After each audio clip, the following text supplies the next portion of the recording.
রাজনীতির বেড়া আমরা ঠিক করবো তো ইনশাআল্লাহ। বাস্তবে যে দেখবেন আল্লাহ রাসূলকে মানে না, ও আমার পীর হলেও বলে মানি না, আমার বাবা হলেও মানি না, আমার ভাই হলেও মানি না। আল্লাহ রাসূলকে মেনে চলে ও যদি এখানে বাড়ি না, আমার আত্মীয় না, কারণ এই বেড়া আমার দেওয়া লাগবে। এরপরের বেড়ার নাম পারিবারিক জীবনের বেড়া। এ বেড়ায় হাজারো মানুষের আমাদের ঠিক নেই। এখানে অনেক আলেম পর্যন্ত আছে, আমি বাস্তবে দেখেছি তাদেরও পরিবারে খাস পর্দা হয় না। আমি শপথ নেওয়ার জন্য গত 8 তারিখে 8 দিন আগে আমিরে জামাত এসেছিল কুষ্টিয়ায়, আমার ডেট ছিল ওই দিন। 120টার উপরে আমার প্রশ্ন করেছি পারিবারিক জীবন নিয়ে, যে প্রশ্ন করেছিল প্রায় 17-18টা। সারা দেশে আমি ওয়াজ করে বেড়াচ্ছি, সারা দেশে আমি ঘর চাইয়ে বেড়াই, অথচ আমার ঘরে টিন নেই।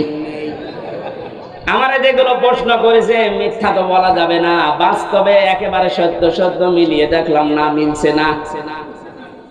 রকম মানে যে খুঁটি নির্ভর করা যায় এমন জিনিস, সেটা আসলে আমারে হয়নি। পারিবারিক জীবনের যে আসল খাস পর্দা, ওটা 100 ভাগ এখনো আমার আসেনি। আমারে বলছে হবে না, দিন পাল্টিয়ে দিলাম, আবার 9 দিন পেছিয়ে দিয়েছি। আমার মতো একটা নাম করা হুজুরের যদি এই অবস্থা, বাকিগুলো আল্লাহ জানে। আমাদের পারিবারিক জীবনের যে পর্দাটা, এটা অনেকে নফল মনে করে, অনেকে গুরুত্ব দিতে চায় না। আজকে আমি এখানে আসার পরে যে বাড়িতে বসেছিলাম, বাড়িওয়ালা তার বউ, মেয়ে, বেটার বউ সব নিয়ে আসতেছে, হুজুর দেখবে। এইটা তো হালকা জায়েজ আছে। হ্যাঁ, মেয়েদের পর্দা পারিবারিক জীবনে যে ফরজ, এটা অনেকে জানেই না। এই জন্য একামতে দিনের খুঁটি হওয়ার জন্য, আমি আরবিটা বললাম নাই, খুঁটি হওয়ার জন্য অনেক কাঠ খড়ি পোড়ানো লাগে। সত্যি যদি কোনো মানুষ একনিষ্ঠ ভাবে ইখলাসের সাথে খুঁটি হিসাবে কাজ করতে চায়, আমার যতটুকু বাস্তবতা দেখলাম 120টা প্রশ্নের ভেতরে আল্লাহ তাকে জান্নাত দিয়ে দেবে। আমাদের পারিবারিক জীবনে স্বামী স্ত্রীর যে সম্পর্কটা হওয়ার কথা ছিল, এখন আস্তে আস্তে ভারতের চ্যানেলগুলো থেকে, আশপাশের মানুষের ব্যবহার থেকে আমরা সব নষ্ট করে ফেলেছি। অধিকাংশ স্ত্রীর স্বামীর উপরে শ্রদ্ধা নেই, ভক্তি নেই, খালি ভুল ধরার চেষ্টায় থাকে। এরকম বউ নেই? আরো আসতে বলেন। এ পৃথিবীতে যত খারাপ স্বামী হোক, ফেরাউনের মতো এত খারাপ স্বামী কারো কপালে জুটেছে? নিজের স্ত্রীর হাতে ব্রেক লাগিয়েছে, পায়ের ভেতরে ব্রেক লাগিয়েছে, কপালের ভেতরে শলাকা দিয়েছে, মাথার উপরে গরম তেল ঢেলে দিচ্ছে। হযরতে জিবরাইলকে আল্লাহ বললেন, জান্নাতটা নিয়ে ধরো আমার এই বান্দির সামনে। হযরতে আসিয়া জান্নাত দেখার পরে বলতে পারতেন, আল্লাহ তুমি আমার মরণ দিয়ে জান্নাতে প্রবেশ করাও। তিনি বলেননি। তিনি বলেছিলেন, মাবুদ তুমি জান্নাত আমার সামনে পাঠিয়ে দিয়েছো, আমি এইটা চাই না, আমি চাই তুমি যেখানে আছো ওই জায়গায় একটা ঘর আমার জন্য আলাদা বানাও, যেন ওখানে বসে বসে সব সময় তোমাকে দেখা যায়। আমার উপরে অত্যাচার চলছে, জুলুম চলছে, তোমার আবার যেন রাগ হয়ে না যায়। ওয়ানাজ্জিনি মিন ফিরআউনা ওয়া আমালিহি ওয়ানাজ্জিনি মিনাল কওমিজ যালিমিন। আরবি গ্রামার যারা বসে জিজ্ঞাসা করেন, এক আলিফ করে আল্লাহ টান দিয়েছেন, ওয়ানাজ্জিনি, আমাকে তুমি বাঁচাও। এই যে অত্যাচার করে আমার স্বামী নিজে আর লোক দিয়ে করায়, এই জালেমদের হাত থেকে তুমি আমাকে বাঁচাও। কিন্তু আল্লাহ তুমি রাগ করে আমার স্বামীর উপরে গজব দিও না। এত বড় কঠিন বিপদের ভেতরে স্বামীর জন্য বরদোয়া দেয়নি।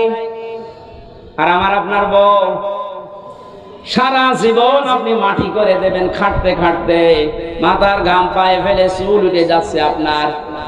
একদিন যদি একটা সাবান কম হয়, ফোঁটা দিয়ে ফোঁটা বের করে ফেলবে। বরদোয়া তো আছে বাংলা আরবি মিলে না। আমরা এরকম পারিবারিক জীবন চাই না।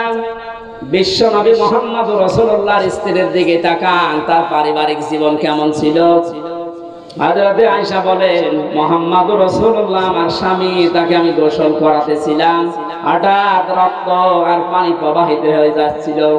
নবীজি বললেন, আয়েশা, পানির ভেতরে রক্তের মতো লাল কি দেখা যায়? হযরতে আয়েশা বলেন, হে রাসূল, আপনি যখন গোসল করার জন্য টুলের উপরে বসেছিলেন, ওর একটা পায়া আমার পায়ের উপরে পড়েছিল, আঙ্গুল ফেটে রক্ত বের হচ্ছে। বললেন, একটু বলতে পারলেন না আমাকে? আমি আগে উঠে পড়তাম। হযরতে আয়েশা বলেন, হে রাসূল, এটা তো আমার পায়ের আঙ্গুল ফাটা, রক্ত বের হয়েছে। যদি কলিজা ফেটে রক্ত বের হতো, আমার স্বামীকে আমি উঠতে বলতে পারতাম না। এরকম ভক্তি শ্রদ্ধা করা বউ তো ঘরে ঘরে। কার বউ এরকম? একটু হাত তোলেন তো। এই মহিলারা আছে কানে গো? একটা মানুষ হাত তোলে। কিসের বাস্তব? আমাদের এই যে বেড়া আছে দেওয়ালে, দেওয়াল নড়বড়ে জানা যাচ্ছে, কিসের সুখ পাবেন এই দেওয়ালের ভেতরে? কি আশ্চর্য! যশোরের মা বোনেরা একটা স্বামীও হাত তোলে নাই। আলহামদুলিল্লাহ বলবো না নাউজুবিল্লাহ বলবো? আমি জেলখানায় দেখেছিলাম 100 জনের প্রায় 70 জন জেল খাটতেছে এই পারিবারিক জীবনের কারণে।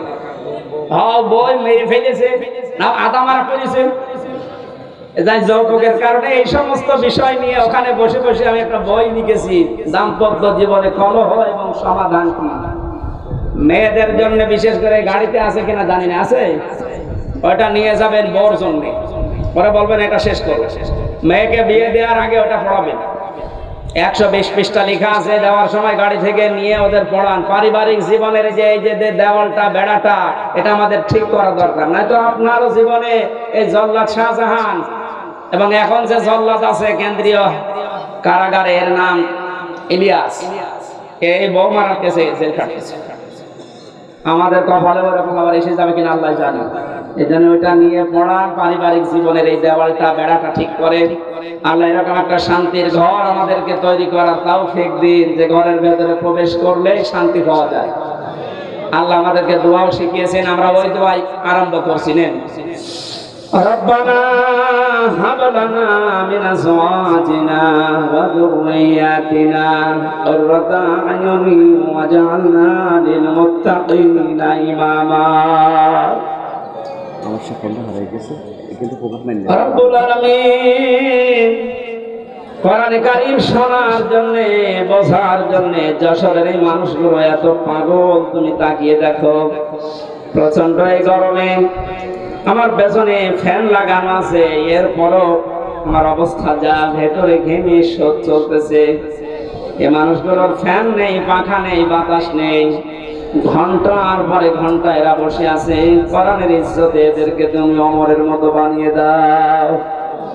আজকের আলোচনায় সওয়াবগুলো তুমি নবীজির রওজায় পৌঁছিয়ে দাও। যত মানুষ কবরে আছে, আল্লাহ কবরবাসীদেরকে ক্ষমা করে দাও। এ মাহফিলের আয়োজন করতে গিয়ে তোমার যে বান্দারা শ্রম দিয়েছে, আল্লাহ